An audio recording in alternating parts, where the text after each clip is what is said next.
I guess we've been aware of shared assets and the work they do sort of since we started thinking about this project, particularly because they've been based or working with the team at House of Annetta, which is the Assemble project, which is a house it started as a sort of centre for land reform in Brick Lane in London, and is sort of just bringing together, it's a sort of space to bring together lots of people working on these sorts of topics. So I think you guys gave some sort of advice on how they can manage that space. But yeah, Cordelia is going to talk from shared assets. I think in Do Tank, they're working to create a socially just future through practical projects that build new relationships between people and the land. They work with communities, landowners, researchers, and activists to create a world where our relationship to the land is based on stewardship, evidence, and justice, supporting the practical creation of new business governance models and land. So why don't you just explain who you are? Thank you so much for coming. Yeah, and I think some other people from Shared Assets are in the call too. So yeah, I guess take it away. Thank you so much. Yeah, absolutely. Can you hear me okay? And can you see my slides? Yeah, I can. Great. Cool. Thank you so much for having us here. It's really, really exciting and so interesting to hear what you guys are doing, and also with your interests in Sheffield and all the stuff that is going to be happening there next year. It's so interesting to hear about. So yeah, I'm Cordelia. I work with an organisation called Shared Assets. We're a CIC, and I'm going to speak about the relevance of the commons in UK land justice movements. Yeah, so a bit about us. Who are we? We're an organisation who is working to reimagine the land system, and we work to support models of land use and management which promote values like autonomy, justice, participation, inclusion, equity. And we're also an organisation that pays a lot of attention to how we organise. We really believe that the work that we're doing to try and reimagine alternatives in the world has to be done within ourselves as well. So a lot of things we talk about, a lot of time that we spend is about working on ourselves. So we're like a self-managing organisation, and we believe in autonomy and in our work and having a good place to work. We're a 4-day week organisation, all of this sort of stuff. So we're really interested in like organisational development as well. It's a really important part of what we do. And yes, we believe that if we're working with other people trying to change the land system, then we have to be promoting these values within ourselves, first of all. So to give a little bit of context to where these ideas have come from for us and how we see these kind of in our work.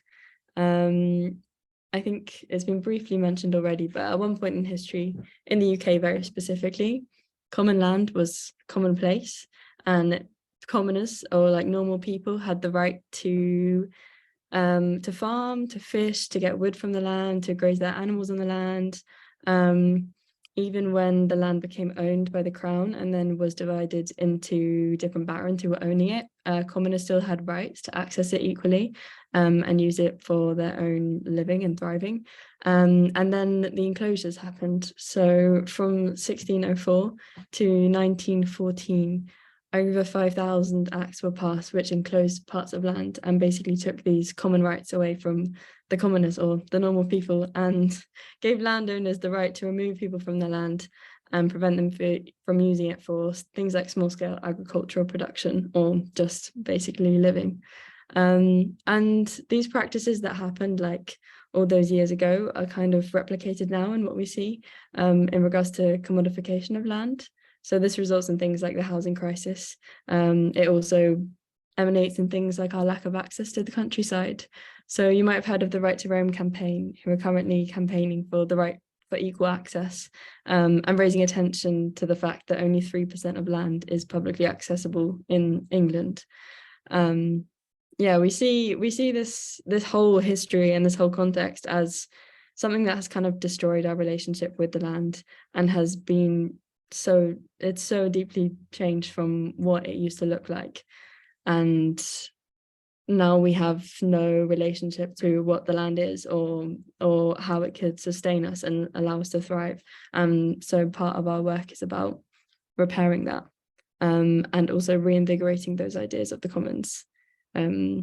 Yeah, we work within the UK where like these histories are often as well suffocated by people who choose to suffocate them and not tell these stories. So I think it's really important for us to bring up these histories again and kind of have the memory of what we used to have and take lessons from the past and study things like the commons where we can see how people used to manage it, how it used to work and how it can still work today.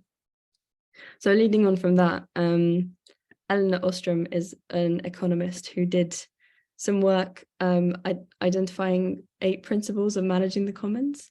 So she came up with ideas about, they were basically just describing how people can actually manage a common. So how can they manage something that's not belonging to the market and not belonging to the state? And she talked about things like conflict resolution, making rules within communities, also having the legitimate right to organize and the power to make decisions.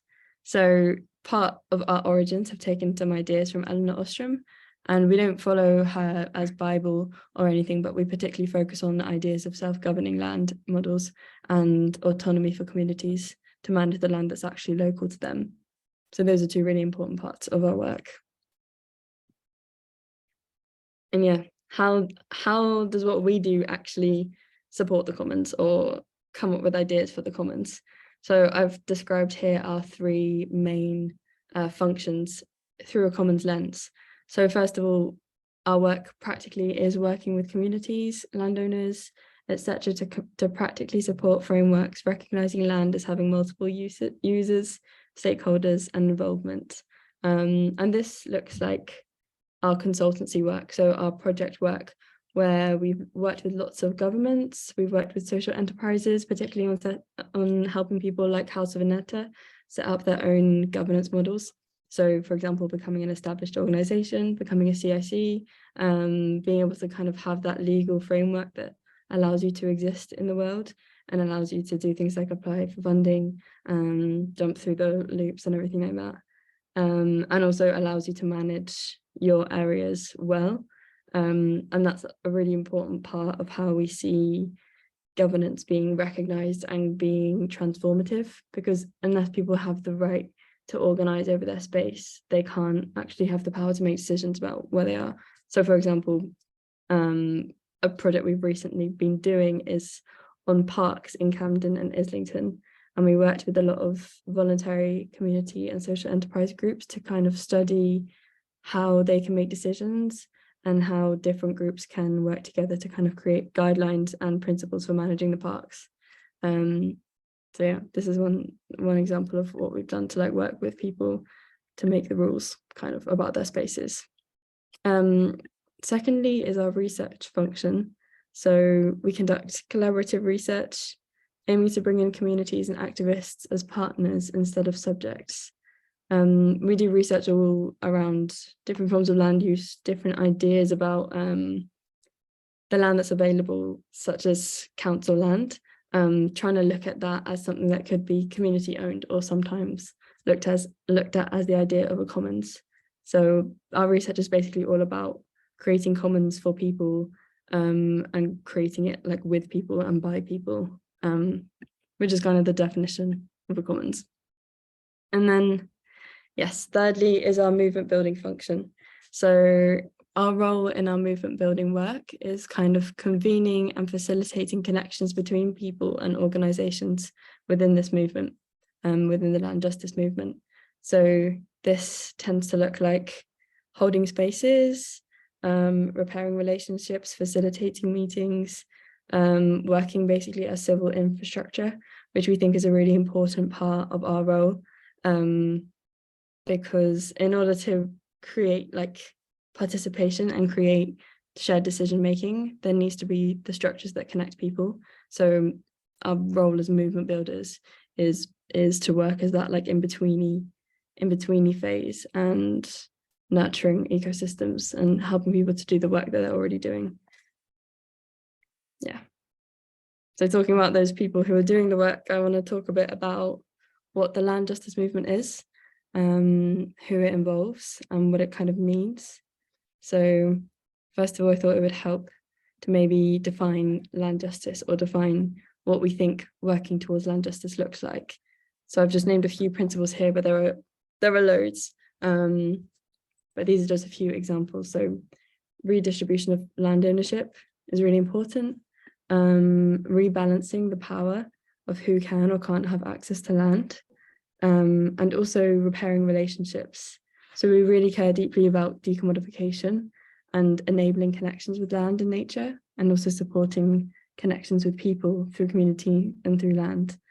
Yeah. Here are a few organizations that work within the movement. So this is a big map that we made in 2021.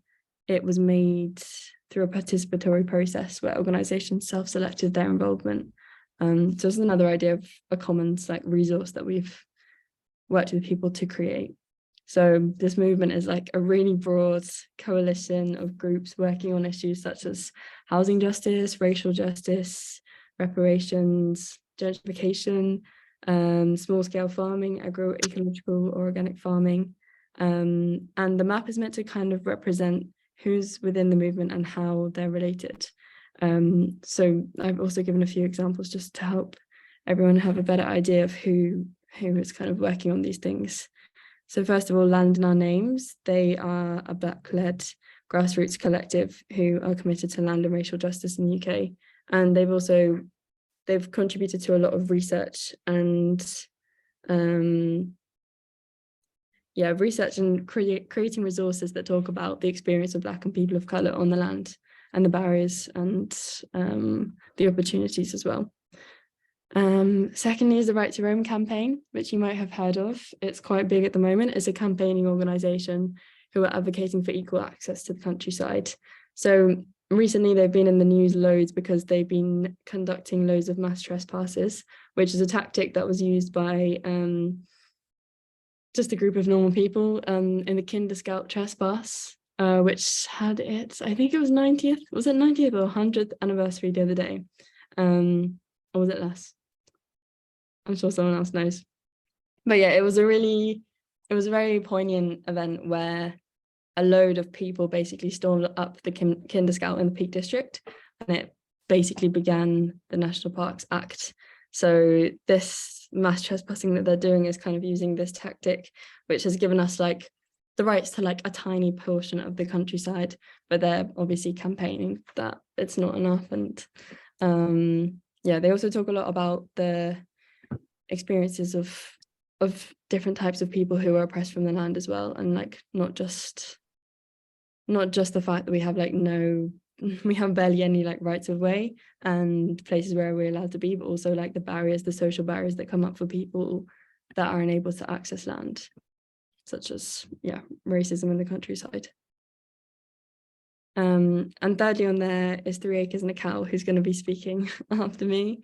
They're an organisation who tells stories of land rights in England through performance. And I also have linked in their bank of resources, which talks all about the history of land rights in the UK. They have like loads of things through the centuries that uncover like what has happened to get us to this point, basically. And I really recommend going on their website and going to their show as well. And just, if you really want to understand the history in the UK of land rights, they're basically the organisation to go to. So next I want to talk about commoning within this movement, and what does it mean? What does it look like? And what could it look like? I wanted to talk about a few principles of like why we would be interested in commoning and what ideas the commons gives us. I've kind of tried to sum up 3 here. So first of all, talking about participation versus exclusion. The commons have to create the conditions for people to be able to participate, enable for people to make decisions, and therefore in order to be able to create that, we have to do the work to unlearn systems of oppression which don't enable people, and is a really important work within this movement that we're allowing and like supporting people to be able to make decisions as well. Secondly, changing structures in order to achieve land justice means changing relationships and how we behave towards one another. So commoning is also a process of relationship building and working with accountability. And if you are looking into how the commons used to be organized and how people organize in all sorts of parts of the world now, without, if you're operating without the market and without the state, the thing you are operating within is like relationships between people and accountable relationships. So I feel we also have to do this work of like, how do we actually relate to each other?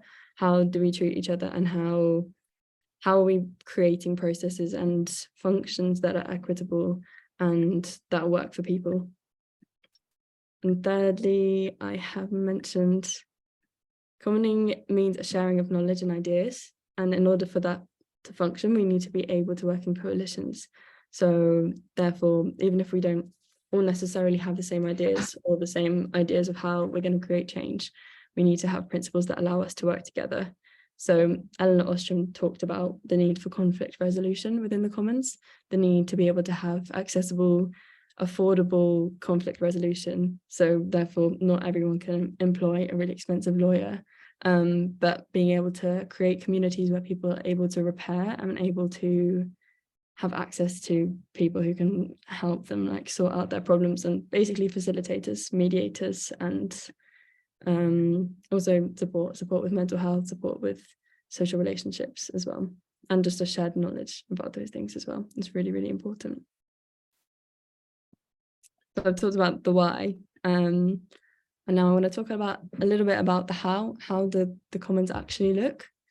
I've kind of put 4 ideas here that are kind of, they're all about dreaming. They're not all things that exist yet. So obviously land redistribution has not happened yet. But this is like one thing that would be a commoning principle. If we distributed land more to communities and allowed a lot more people to manage land, we would be working through commoning principles. We also need within this movement material resources to do this work. So funding is like super prevalent, super important, and it's been spoken about a lot at the moment. There's like quite a lot of people who are talking about the need for unconditional funding to the grassroots level, and funding that's long-term and core and that believes people. So working alongside people in a way that's not about them jumping through hoops, but funding people and resourcing people in a way that they can make decisions. And it's like a massive obstacle that just like needs so much work in this space, but it's a really important thing for this movement to have. And yeah, a lot of people are working on it at the moment. Civic Square is one of these examples of people who speak about it quite a lot, and I really recommend looking into their work.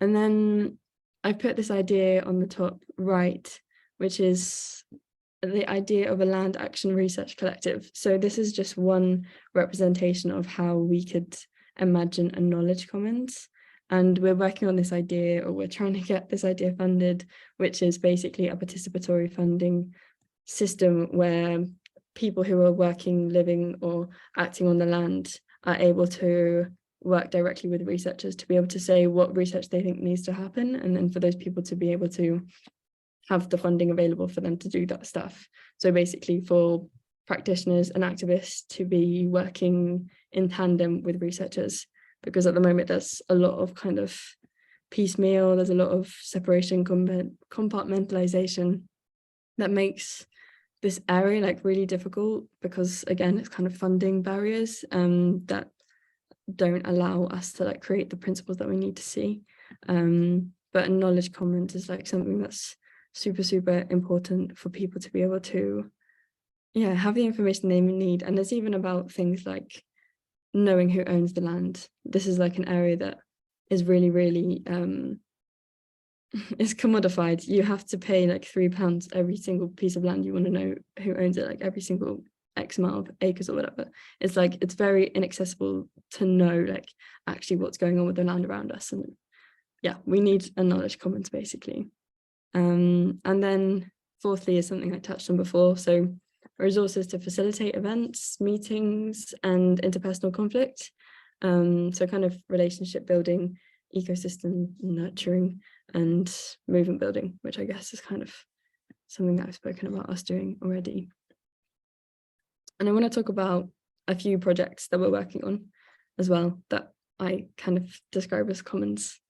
So first of all, this is a project we're working on. We basically convened a collective of people within this movement to create a platform where we can better share resources as organizations. So it's a group, it originally started around 20 people, and we're practicing these ideas of like decision making and having relationships of accountability and shared investment in this platform. And we're basically trying to connect organizations better. So in a similar way that we have the map, we're trying to like create a new website, which basically has the ability to connect resources better. So it's another thing of this like connection of the idea of the Land Action Research Collective, where we're very compartmentalized between doing the research because the funders want this research done and people actually needing this X research to be done on land. So it's about trying to connect up people with like the resources they have, and therefore like sharing and building like strength as a movement. But yeah, we're practicing commoning principles through this project, which has been like super interesting. It's still like in the development phase and everything, but it's been something that we've been proud to be working on because it's a lot about relationship building, and it's a really important, interesting project. And then this is kind of like largely what our movement building work has been trying to do. We've been trying to create opportunities to have shared strategy within this movement and shared theories of change. So the process probably began at the Oxford Real Farming Conference in January, where we hosted a workshop which was talking about theories of change. So what are they? What does it mean? And what does it mean to kind of all have different theories of change? So for example, some people might really believe in lobbying and policy, and that's their like method of making change. And then you might also have on the other side people who work only in their community who really believe in like local level organizing, and that's how they're making change, like on a more grassroots level. And we're trying to study and get people talking about how those theories can work together. So it's a project we've been developing over the last year, and we're continuing to develop. We brought a few workshops to the Land Skills Fair by the Land Workers Alliance, which was a festival for climate justice, land justice, and food justice.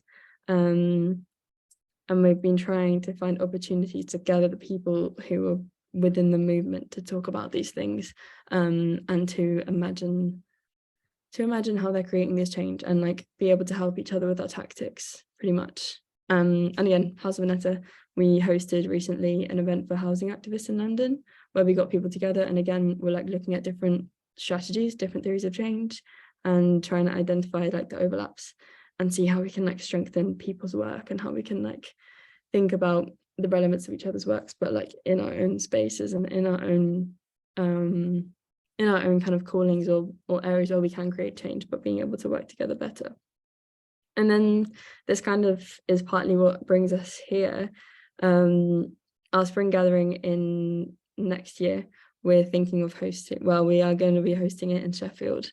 And we're really interested to kind of know more about creating another event where we are getting people together from this movement, but also having a look at like what is going on in Sheffield at the moment, and kind of building on a lot of momentum of lots of things that have been going on. But we're really interested to know more about how you guys are looking at things and the opportunities that are there, and also about connecting some of the local level organizing with this event, because yeah, we're basically trying to study and incubate different models of organizing and understand how we can learn with each other and kind of connect these ecosystems. So yeah, that brings me to the end, and I hope that this is all super, I hope it makes sense, like how this connects with the work you guys are doing, because I think we do come from slightly different worlds, and it's really interesting to know more about how this is all relevant to each other. And again, it's interesting for us to know about like the pockets of like lots of change being made, and study that. So yeah, I'm just going to leave you with this definition that we worked on at our spring gathering with people from the movement. of land justice, because it's such a hard thing to define, and we were trying to like pinpoint something that would properly describe like what we're trying to say. So we came up with this: everyone deserves to belong to the land, and the land belongs to everyone and itself. And yeah, I think that's really beautiful. So thank you so much. Thank you. I do like do like a little I don't know how the Zoom applauses work. But thank you so much. So we have, yeah, I should have mentioned at the start, that would have been helpful, that we have time for any questions. So I should have said that at the start, and then you could have written all the questions down, and then you could have just like said them now. But now, yeah, if anyone wants to, like, I don't know how I can see anyone with a raised hand. So if anyone wants to unmute, and oh, there's a little hand. Let me see what that is. But yeah, go on. I do have a question.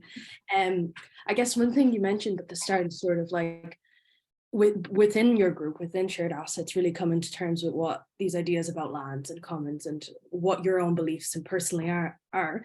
And one thing at EASA that we do every year is we have this period of like coming to terms with what our values as a community group is. And this process it's a long process, and it takes time, and we often discuss the same things time and time and again. But I guess now that we're adding this extra layer to what EASA is, around land justice and social architecture, it would be really interesting to like learn more about how you guys tackle sort of this like personal relationship to land, personal relationship to these ideas. Because for us, coming from such a wide context of so many different countries, it's going to be really interesting to see what people's experience of land justice and property rights actually is within their own European country. And I guess it's not so much of a question, but more of an acknowledgement that that's a thing that's really great, and we do it ourselves as well. And maybe we could even use some help when it comes to the next time we reevaluate our values, when we bring a new set of values to the table, which is all about property and land, and yeah, these ideas that you guys have been talking about already.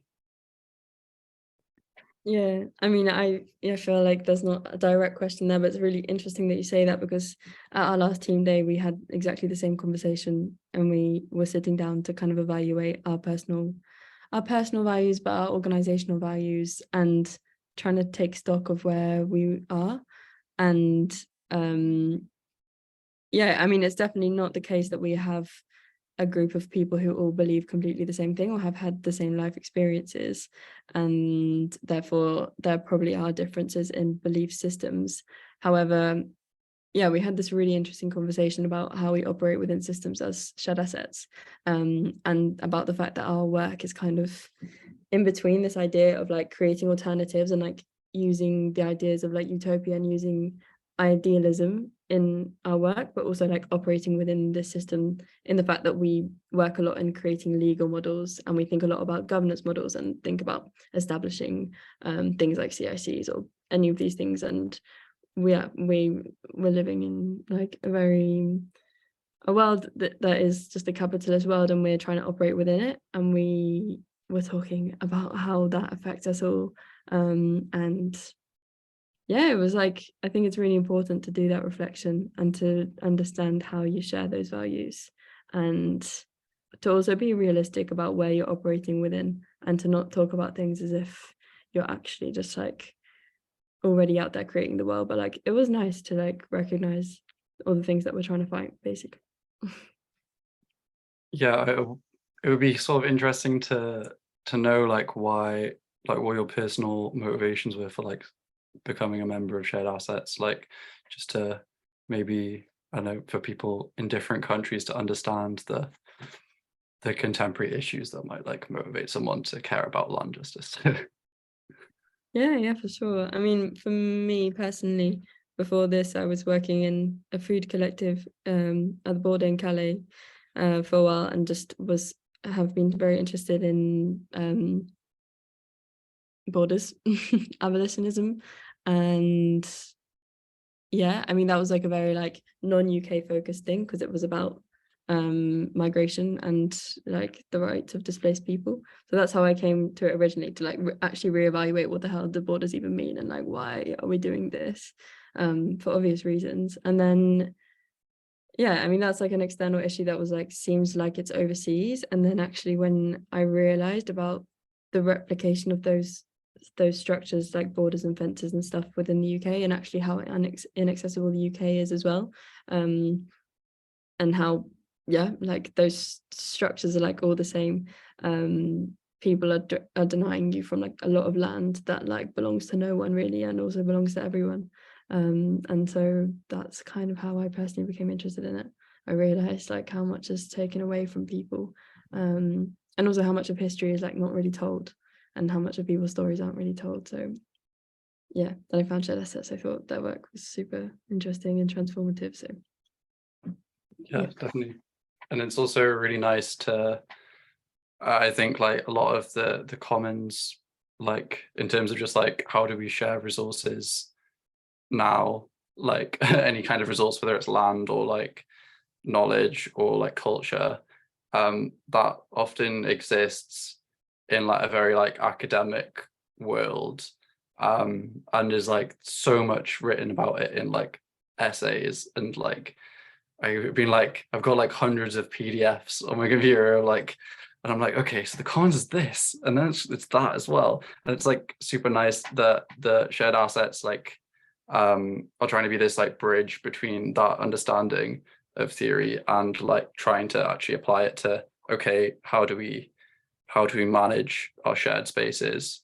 Like, how do we grow new organizations that can like govern spaces?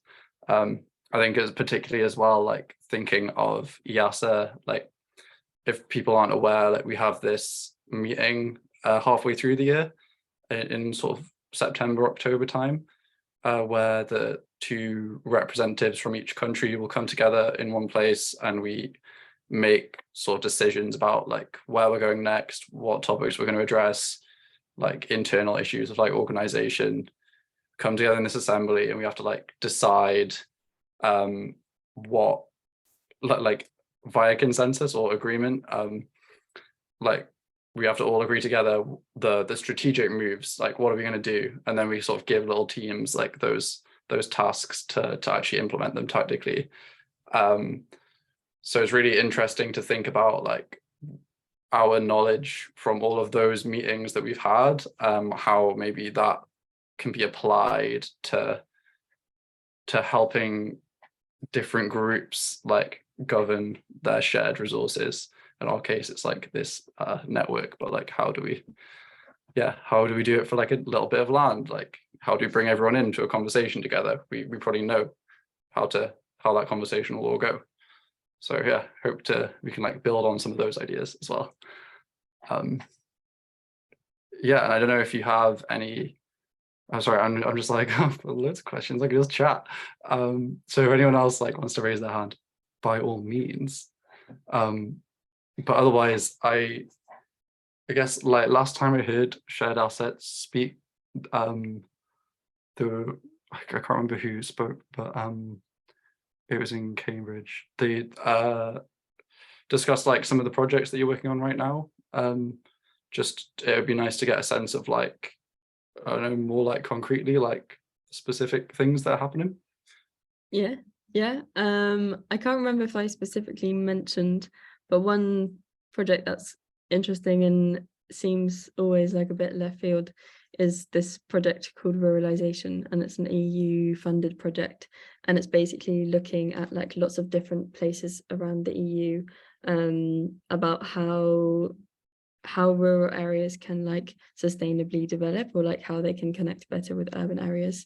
And it's a lot of it is about like having access to land. That's like one of the lenses that they're focusing on. It's about how aging populations in rural areas and population decline and stuff is leading to like a lot of issues in the countryside, you know, very generally. And it's about looking at different like models. So for example, one of the models that was looked at is this area in Romania where a lot of the land is a commons, or like a lot of the land is commonly owned, and it was like studying that as an example of how more people can participate in the countryside.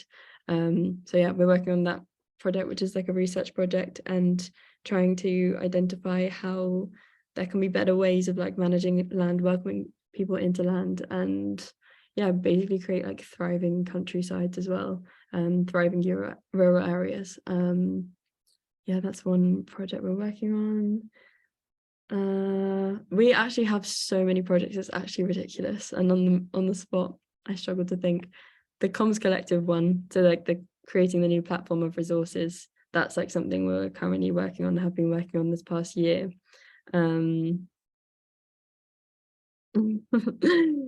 Yeah, we do a lot of like very small scale kind of like working directly with this community group who are trying to set up a new model for like their park or their growing space, trying to be legitimate so that they can like buy a piece of land or own a piece of land, things like that. That's a lot of like our smaller consultancy work.